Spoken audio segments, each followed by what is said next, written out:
How do you tell the difference between bronze and spelter? Well, I'm going to show you some quick rules of thumb trade antique secrets, how you can determine which indeed is bronze and which is spelter. So I'm going to show you two antique pieces of sculpture. One is bronze and the other is spelter. But how can you tell the difference? Well, it's not just about colour, because either one of these pieces from a few feet away could easily be bronze or spelter, because both bronze and spelter can very easily be patinated or gilded. So colour is not how you do it.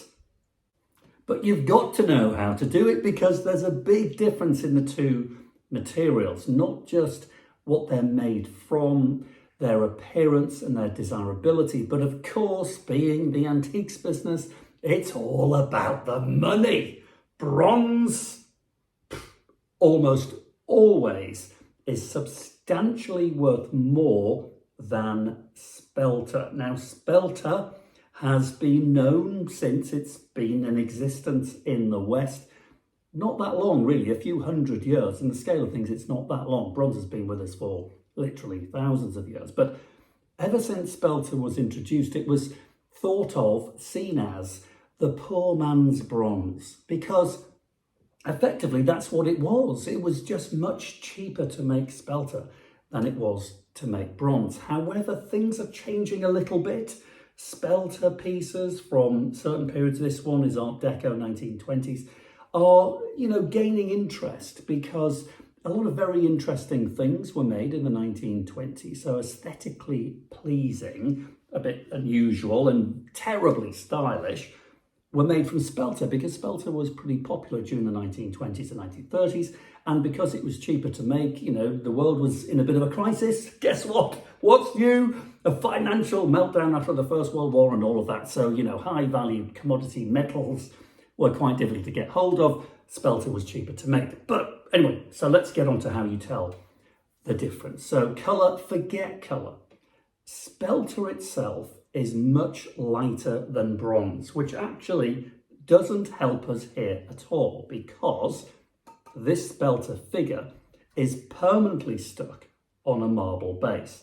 However, if it wasn't, and you picked it up and it felt very light and you turned it over and it looked on the underside to be very thinly cast, as opposed to bronze pieces, which are very thickly cast, then it'd be likely to be spelter. But if you're in a situation where you've got your spelter or bronze, you don't know what it is on a heavy base, then look closely at it.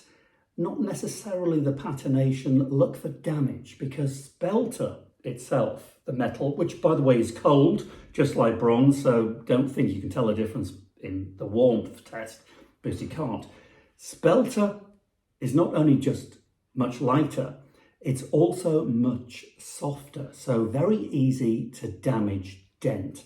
Often you'll find like spelter horses that have collapsed in on themselves because the metal is so thin and so soft. With a little bit of pressure on the horse's back, the legs will collapse into the spelter, and it can crack as well. So a drop, it can crack, it's brittle, it's very fragile. So when you see a piece of spelter with a crack in it, by the way, this hasn't, but I'll show you how you can tell how this is spelter in a second. I'm just saying, if you see a bronze or something that looks like a bronze and it's got a crack in it, it's very likely to be spelter, because cracking this stuff, I mean, how many church bells do you see that are cracked? Not many, and those that you do see, which are made from bronze, have taken centuries to crack. So bronze is pretty tough in that regard, but spelter will crack. What you need to do is look in between the crack and look for the colour of the base metal, because spelter's base metal, this one's been coloured, patinated, stained to look like bronze.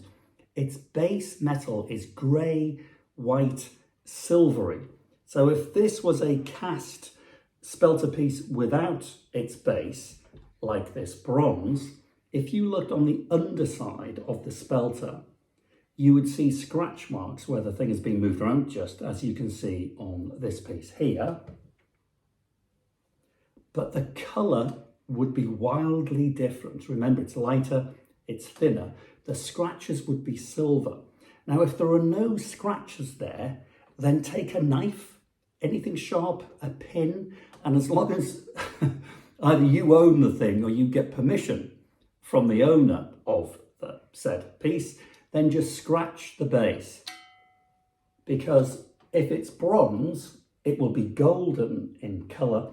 If it's spelter, it's going to be silver in colour. And if you can't do anything like that with a knife, then look for little tiny scratches, or maybe use a magnifying glass, because you probably will find little buff marks, scratch marks, where it's been polished and a bit of grit has scraped off the top surface. Again, look for the colour underneath that scratch. If you don't find any scratches, then look for natural wear. So take this Sphinx here, and the natural wear is on the nose and the top of the headdress here. So if you look very carefully at the nose, I'm going to try and capture it right here, you can see where it's aged over the last 100 years or so, that the patination has rubbed off as somebody, over generations, that people have polished the Spelter figure. So the base metal colour is not golden like bronze, but it's that silvery aluminium whitey grey colour, telling you it is indeed Spelter. So why then is it so important to tell the difference between Spelter and bronze? Well, yes, we go back to the money. It's all about the money. So this Sphinx here, 100 years old, Art Deco, terribly desirable, very stylish, and screams the period it's from, in Spelter is worth just under £300, which is in actual fact remarkable value for money, bearing in mind it is a standalone piece of art. Now, it's not signed by the artist, it's just a thing, well-made thing from that very sought after Art Deco period, so just under £300. However, once you jump over to bronze, it's going to be more money because of the material, but also it was going to be better quality when new, because a really good quality piece this time, this is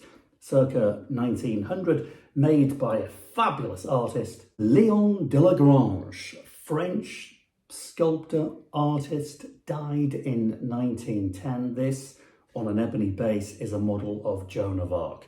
So the point I'm making is that good artists, valuable artists in their day, used the most expensive materials because their work warranted it. So bronze here for Léon Delagrange was the natural medium to go to. It has its signature of the artist, and it also has the foundry mark and its reference number. So in truth, Léon Delagrange would not use Spelter because he was a known, highly regarded artist.